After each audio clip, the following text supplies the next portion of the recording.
Para mí es una oportunidad de entrar en contacto con la realidad sobre la que luego estudio, ¿no? Porque yo soy jurista y mi línea de investigación es Derecho Biomédico, aunque soy también profesora de Derecho Penal, pero bueno, estoy aquí por lo otro, ¿no?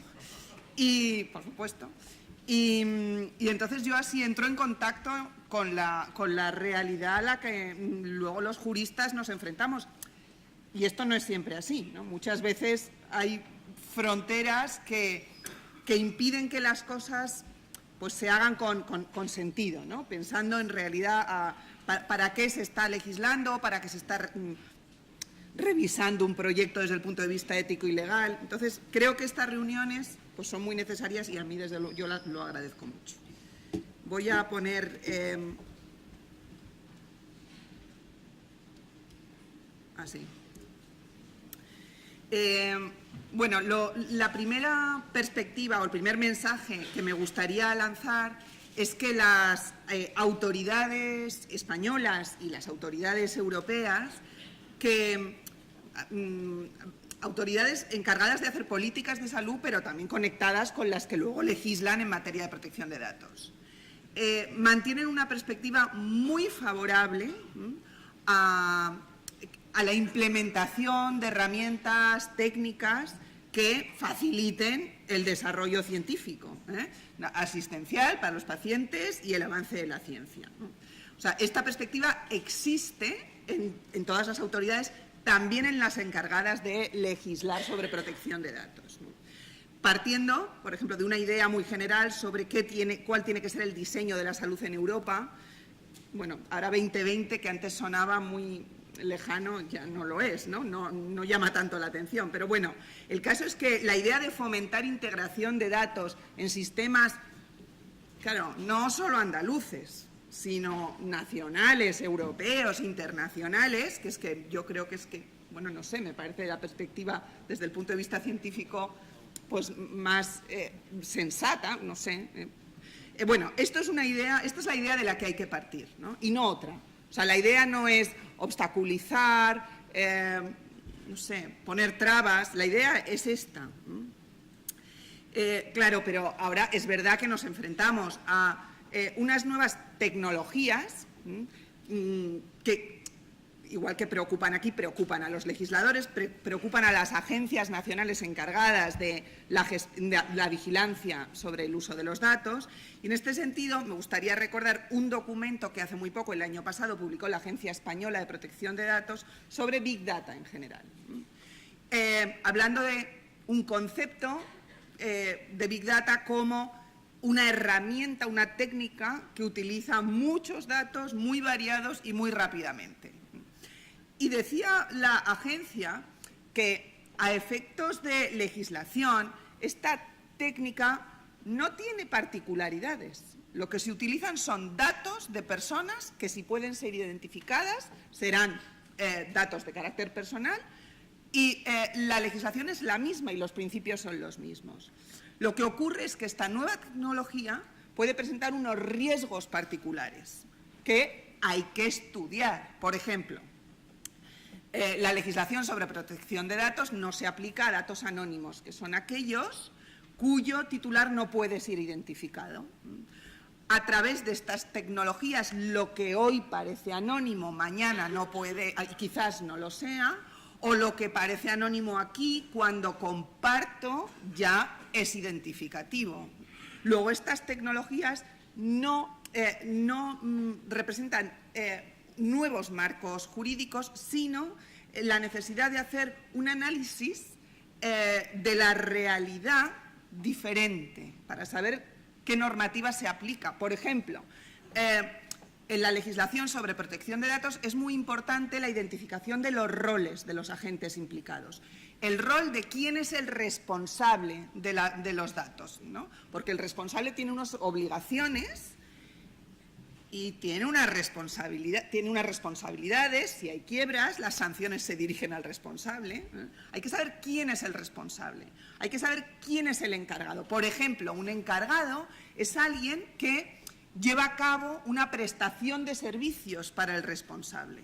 Por ejemplo, una empresa de iCloud, de alojamiento de datos, puede ser un encargado, porque presta un servicio de almacenamiento. Bien, estas figuras son roles legales. Entonces, cuando las cosas son más complejas, más grandes, intervienen más agentes, puede ser más difícil identificar estos roles, pero los roles legales son los que hay, no son otros. Luego, de manera que lo que viene a decir la agencia es: la legislación es la misma, aplicamos lo mismo, no, ni más exigente ni menos exigente, pero sí adecuado a la realidad. Y si este dato en realidad, en principio es anónimo, pero en realidad no lo es, pues habrá que aplicar a la legislación de protección de datos. Y si esta persona entra en contacto con los datos, aunque no en su provecho, ¿no?, pero entra en contacto porque los almacena, hombre, pues algún rol tendrá también, y a lo mejor tiene que firmar un acuerdo, tiene que asumir compromisos también, porque es un encargado, ¿no? En fin, esta es la perspectiva. Luego, la legislación que tenemos que aplicar a estas nuevas herramientas es la misma, eso sí, con un análisis exhaustivo de cuál es la realidad, qué rol tiene cada uno, qué tipo de dato se maneja, etcétera. Por ejemplo, los datos especialmente sensibles en la legislación tienen una regulación específica, más reforzada en algunos aspectos. Y los datos de salud son una categoría, y los datos genéticos, ahora también definidos, son una categoría de datos especialmente sensibles, ¿no?, que tiene que estar sometido su tratamiento a unas garantías reforzadas. Claro, ¿qué es un dato de salud? ¿Mi talla es un dato de salud? Pues depende. Si yo voy a que me hagan un abrigo y me miden, mi talla no es un dato de salud. Pero si yo entro en uno de estos estudios que hacéis y hacen una relación entre mi talla y mis genes, pues entonces mi talla sí es un dato de salud, porque sirve para la evaluación de la salud, ¿no? Bien, entonces quizás hay que aplicar a muchos datos este régimen específico, no solo a los que en principio parece que son de salud, a lo mejor donde vivo es un dato de salud, ¿no? Bien, pero la legislación es la misma y vamos a aplicar el Reglamento Europeo de Protección de Datos, ¿no?, que seguro que habéis oído hablar de él, entró en vigor en los Estados miembros el año pasado y es un instrumento legislativo que es un reglamento, no es una directiva. La normativa europea anterior estaba recogida en una directiva. Son, para entendernos, leyes, son leyes, pero que revisten una forma diferente. Y tiene un sentido que revistan una u otra forma. Una directiva es un instrumento legislativo que emana de las instituciones europeas y necesita una operación nacional para entrar en vigor. Eso es lo que se llama una transposición. La Directiva Europea de Protección de Datos del 95 fue traspuesta a nuestro ordenamiento jurídico en el 99 con la LOPD. Y lo mismo ocurrió en todos los Estados miembros. En esta operación siempre se producen muchas variaciones. La directiva no consigue al final una auténtica armonización entre las legislaciones europeas. Esto no ocurre con un reglamento. Y fijaros que la regulación europea de protección de datos ha cambiado de forma. Ya no es directiva, es reglamento. El reglamento no necesita esa operación legislativa nacional para entrar en vigor, es directamente aplicable. Los Estados pueden desarrollarlo luego, pueden desarrollarlo, no es necesario y, por supuesto, no pueden contradecir aquello que está contenido en ese reglamento que se ha aplicado directamente exactamente igual en todos los países europeos. Una diferencia de idioma. Se traduce y es exactamente igual. Siguiente idea, ¿no? Se ha perseguido una armonización en el manejo de datos para enfrentarse a una realidad que no tiene fronteras nacionales. El manejo de datos hoy, la realidad es que no existen fronteras nacionales en el flujo de datos, en los circuitos de los datos, tampoco tienen que existir en la legislación.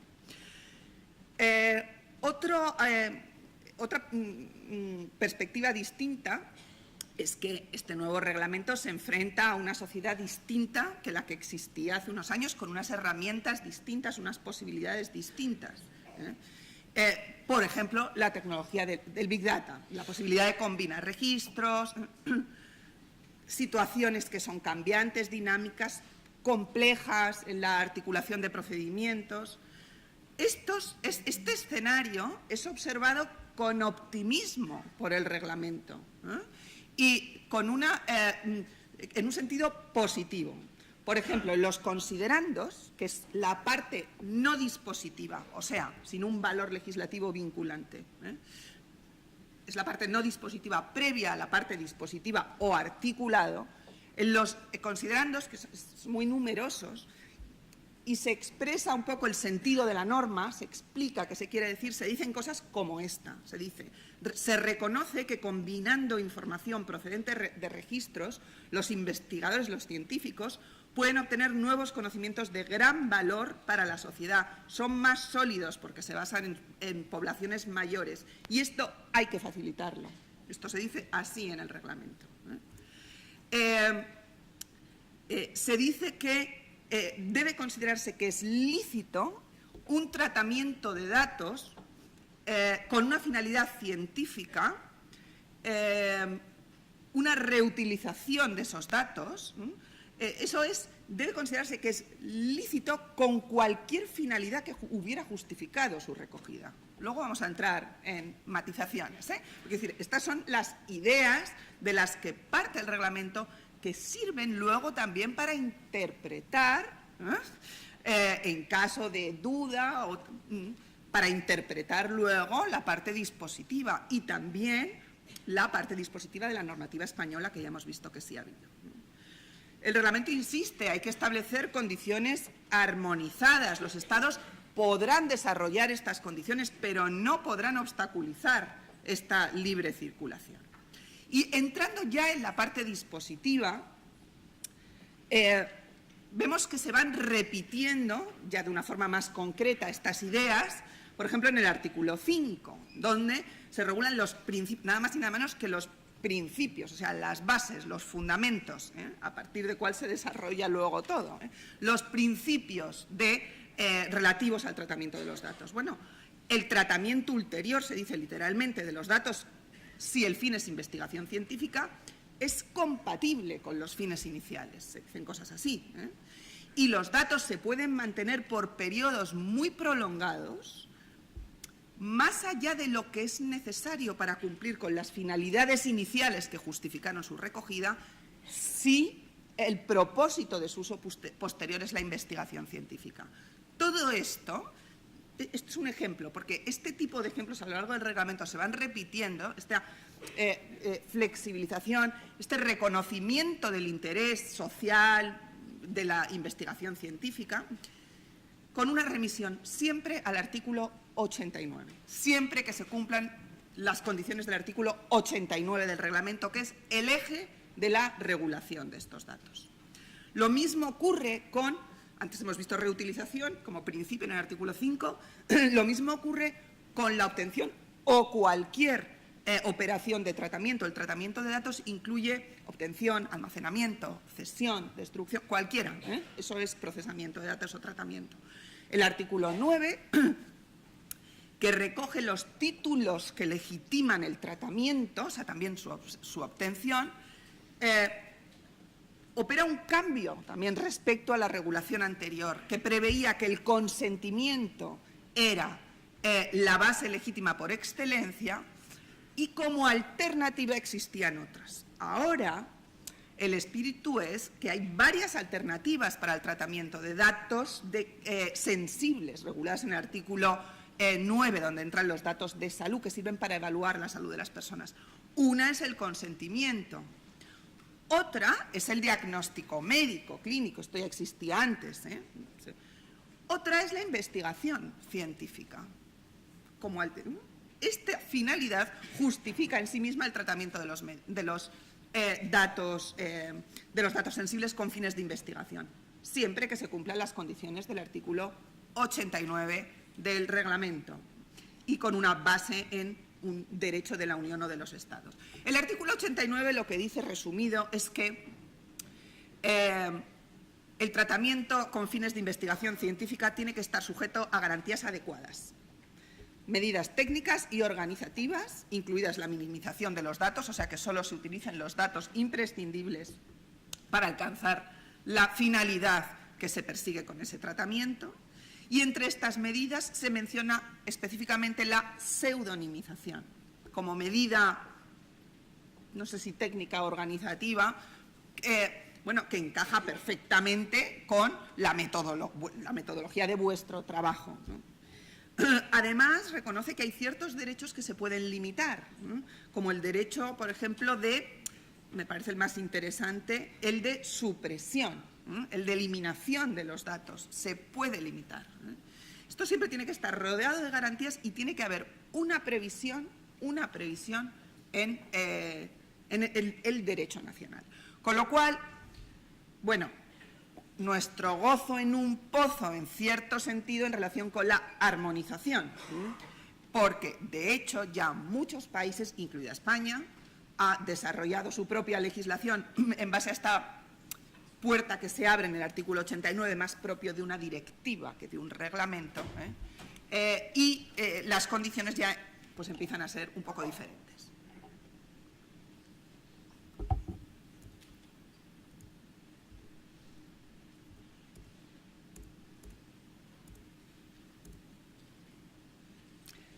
Bueno, no creo que sea necesario detenernos en lo que es la pseudonimización en este contexto. Sí quiero insistir que el dato pseudonimizado es un dato anónimo, es un dato de carácter personal. O sea, el dato que se maneja sin acceso a la identidad del sujeto se tiene que manejar como dato de carácter personal. Por lo tanto, no se puede ceder sin ciertas garantías, no se puede almacenar sin ciertas garantías, es un dato de carácter personal. Lo que pasa que el que esté pseudonimizado es una circunstancia que hace más flexible su tratamiento, pero no se excluye de la normativa. Al revés que el anonimizado. En el dato anonimizado, el vínculo entre el sujeto y la información se ha eliminado. Eso es un dato anonimizado o anónimo en origen. Ese dato está fuera de la normativa de protección de datos.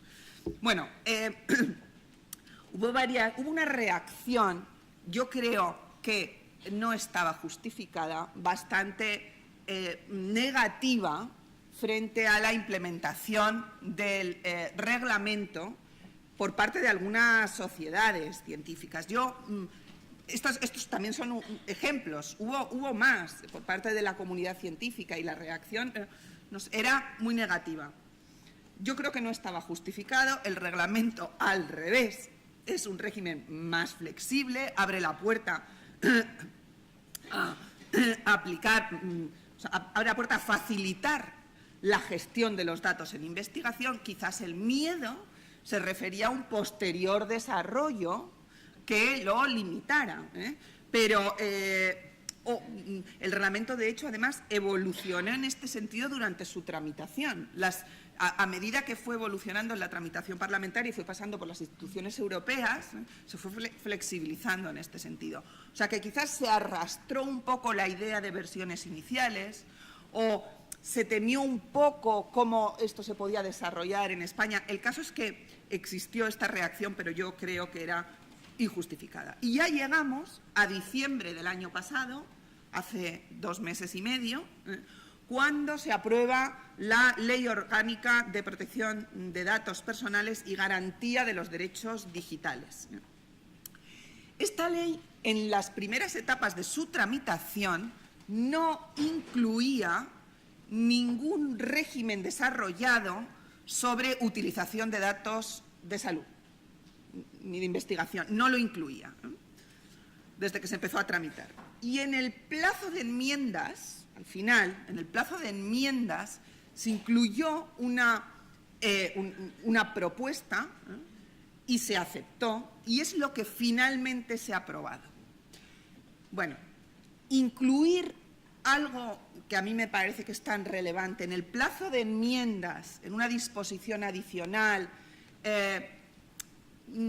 creo que no ha sido lo más adecuado para regular esta materia. La discusión ha sido menor, el análisis ha sido menor, etc. Y creo que hay algunas inconsistencias y algunas cosas que mejorar. Pero en conjunto, y ahora lo vamos a ver, me parece que es un paso positivo. Ya tenemos un marco global que antes no teníamos para el manejo de datos. En el contexto de investigación, la legislación estaba fragmentada. Había una regulación sobre historia clínica y usos de la historia clínica confusa. Los juristas no nos poníamos de acuerdo sobre cómo se podía utilizar la historia clínica con fines de investigación. Y además solo historia clínica. Había otra regulación en la Ley de Investigación Biomédica sobre utilización de muestras biológicas. Claro, muestras biológicas no es lo mismo que datos, es una parte del cuerpo, puede hacer falta una invasión, es un soporte de muchísima más información, se gasta. Hay un problema también no solo de protección de datos personales, sino también de derechos de los propios investigadores, de garantizar el acceso a ese material, ¿no? Porque se gasta, es finito. Luego, la Ley de Investigación Biomédica, con toda la organización de biobancos, etcétera, también tuvo en cuenta esto. Quiero decir que, bueno, estaba fragmentada, investigación epidemiológica, por otra parte, ensayos clínicos, datos en ensayos clínicos, por otra. No había una regulación global, clara, no. Esto ahora ya sí existe. Entonces, lo que se ha hecho es, atención, modificar la Ley General de Sanidad y se ha incluido un nuevo capítulo en la Ley General de Sanidad que dice tratamiento de datos con fines de investigación. Y ese capítulo está vacío y dice el tratamiento de datos con fines de investigación se regula por lo previsto en la disposición adicional 17ª de la Ley Orgánica de Protección de Datos, una remisión. Se ha optado por hacerlo así y no se ha optado por un nuevo capítulo en la Ley de Investigación Biomédica. Me hubiera parecido algo más coherente, pero se ha hecho así. Y se ha hecho así y en vez de, o sea, se ha incluido como disposición adicional en una Ley General de Protección de Datos, en vez de haber cogido la Ley de Investigación Biomédica o la Ley General de Sanidad, haberla reformado en sí misma, estructurado de otra forma. ¿Por qué? Tiene una explicación. Tiene una explicación. Y es que las discusiones en la comisión se planteó que la regulación de esta materia tenía que tener carácter orgánico. Esta es una ley orgánica, la Ley Orgánica de Protección de Datos. Las leyes orgánicas son las que regulan los estatutos de autonomía, el régimen electoral general y el desarrollo nuclear de los derechos fundamentales, estas tres cosas. Y para su aprobación necesitan mayorías muy cualificadas en el Parlamento. De manera que, como se dijo en la comisión, esto tenía que tener un carácter orgánico, tenía que ir a la ley orgánica. Bien, os recuerdo que no tiene carácter orgánico ni la Ley 41/2002 de Derechos del Paciente y Documentación Clínica, no lo tiene, ni tampoco tiene carácter orgánico la Ley de Investigación Biomédica. Bueno, esto sí tiene carácter orgánico y ese fue el argumento para que se regulara aquí, en esta disposición, y no se incluyera en el texto ordinario, digamos, de otra ley. Esto tiene un inconveniente y es que, como lo queramos modificar, esto no es fácil, modificar una ley orgánica. Y quizás en estas materias pues no es descartable la adaptación necesaria y un poco ágil, ¿no? Bueno, bien, esta es la ubicación sistemática, jurídica de esto que ha sido como una proyección o un desarrollo de aquella normativa del Reglamento Europeo de Protección de Datos. Se ha modificado también la ley que regula la historia clínica porque se ha incluido la previsión de que el manejo de los datos de la historia clínica ahora, con fines de investigación, está regulado también en esta otra normativa. Voy a ir al núcleo de la regulación a la disposición adicional 17ª, que tiene dos partes, dos apartados, un apartado, el primero y el segundo. El apartado primero lo que hace es dar una base legal, no hace más que esto, que otorga el ordenamiento jurídico español para el tratamiento de datos sensibles sin consentimiento. Por eso, así se entiende lo que dice, se encuentran amparados en las letras G, H, I y J, que son títulos distintos al consentimiento para tratar los datos, del artículo 9.2 del reglamento, en las siguientes leyes, ¿no? Luego, en estas... O sea, el tratamiento de datos que se haga según lo dispuesto en estas leyes no requiere, en principio, el consentimiento tal y como es verdad lo dicen esas leyes, ¿no? Que muchas han sido reformadas, ¿no? Por ejemplo, pues no sé, para la ordenación, supervisión y solvencia de las entidades aseguradoras, ¿no? Que necesitan acceder cuando tienen que hacer una evaluación de daños para pagar, ¿no? Lo que tienen que pagar, ¿no? Pues tendrán que acceder a lo mejor a ese tipo de datos. Están amparadas en esta ley, es un título, un título legítimo para acceder a esos datos. No tienen que llamar al asegurado para acceder a esos datos, porque están amparados en esta ley. Y lo mismo en la asistencia sanitaria. Un médico está legitimado a tratar los datos del paciente, no solo legitimado y obligado a almacenarlos, por ejemplo. Pero esto lo dice la Ley General de Sanidad, lo dice la Ley de Autonomía del Paciente, etcétera. Se refiere también a la Ley de Investigación Biomédica porque la Ley de Investigación Biomédica prevé casos de utilización de muestras biológicas sin consentimiento, casos excepcionales, supuestos excepcionales que tienen que valorar los comités de ética.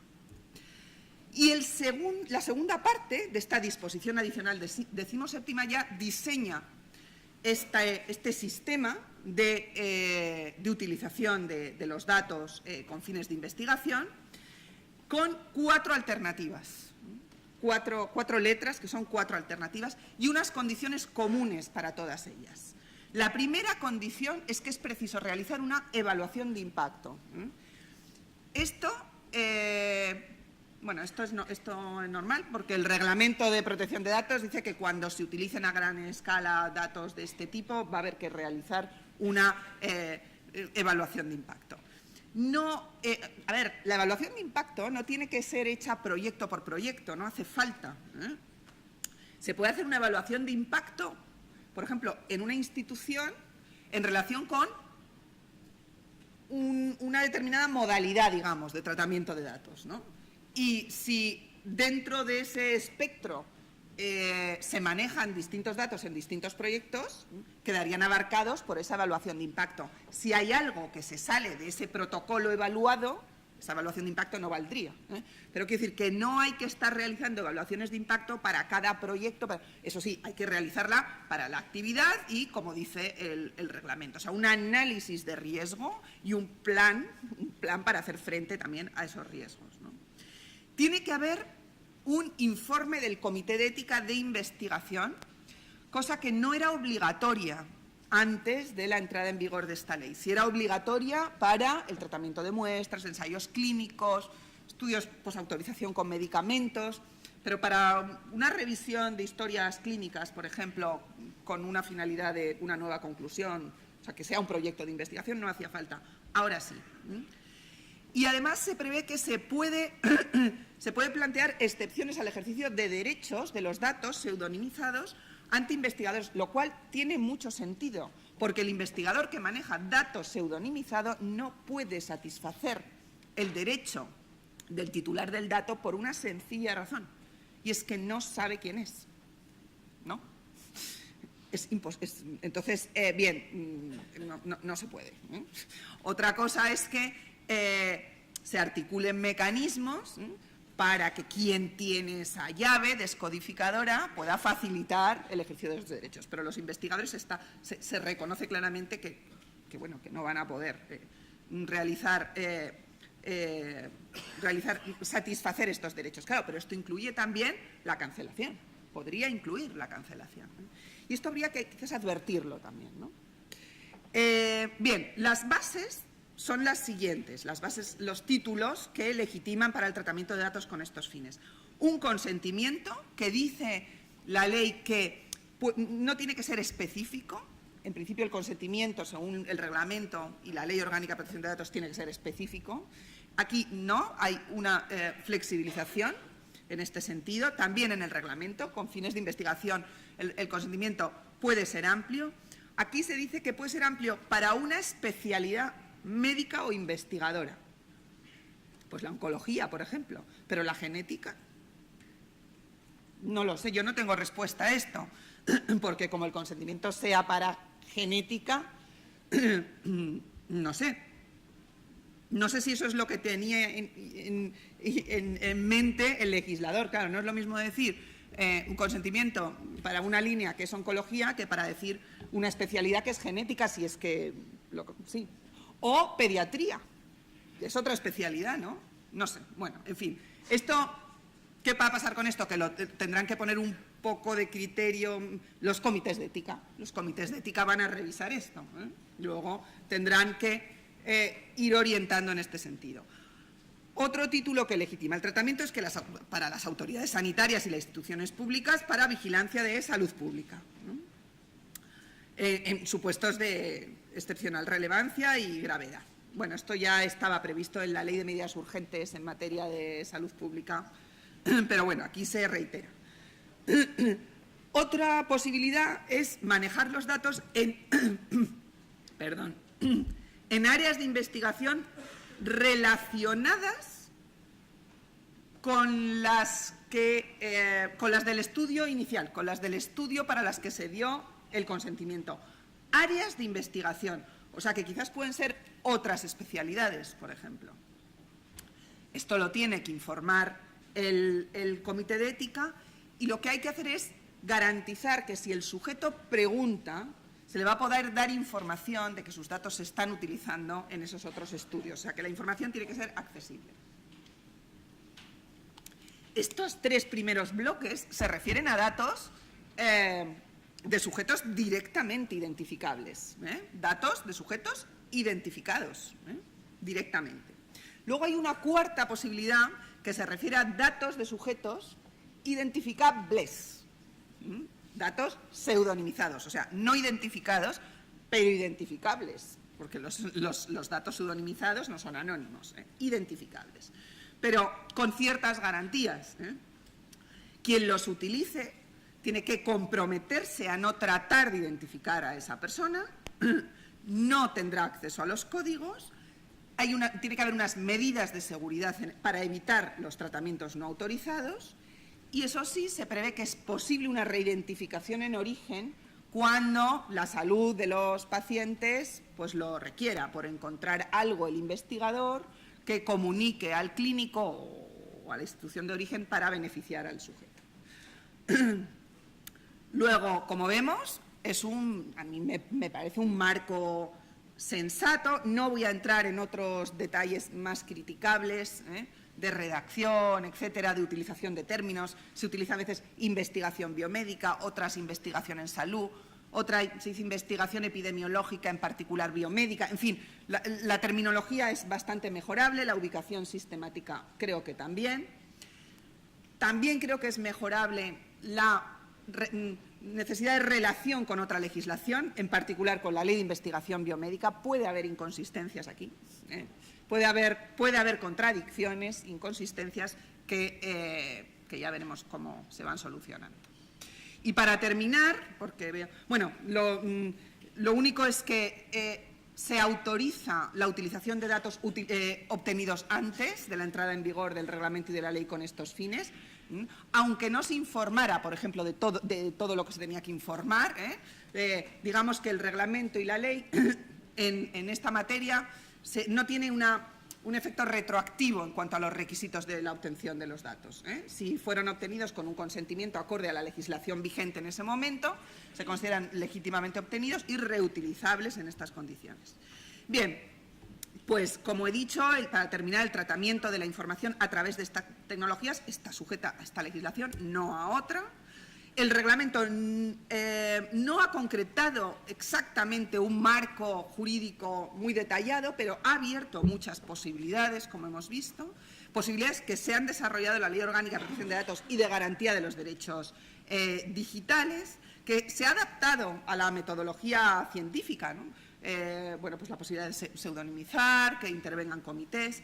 En esa filosofía del reglamento, que no se centra ya tanto en el consentimiento, que también, sino más en la autorresponsabilidad, en las garantías que imponga cada sector de actividad adaptadas a su forma de trabajo. Esa es la idea. La ubicación sistemática me parece muy mejorable. Hay cosas que mejorar, que determinar, que hay que seguir analizando, sobre todo si se plantean contradicciones con la Ley de Investigación Biomédica, que, por ejemplo, prevé que se pueden solicitar muestras biológicas para cualquier investigación biomédica, por ejemplo, cualquiera, sin limitación por áreas, por especialidades, etcétera. Y eso sí, no hace falta desarrollar esto más, no hace falta ni otro reglamento que desarrolle, ni una legislación autonómica, ni nada, no es necesario, esto es suficiente. Y lo que también me parece que ahora queda claro es que los comités de ética de investigación son un elemento básico, antes lo eran mucho en las muestras, en otro tipo de estudios, ahora también en la gestión de los datos. Bueno, pues a lo mejor nos tenemos que ir formando, yo también formo parte de un comité de ética del Instituto Salud Carlos III, tendremos que adaptarnos, formarnos y aprender, ¿no? Sobre estos nuevos proyectos a los que nos tenemos que enfrentar para que nuestra evaluación tenga sentido. Y nada más, con esto termino. Muchas gracias.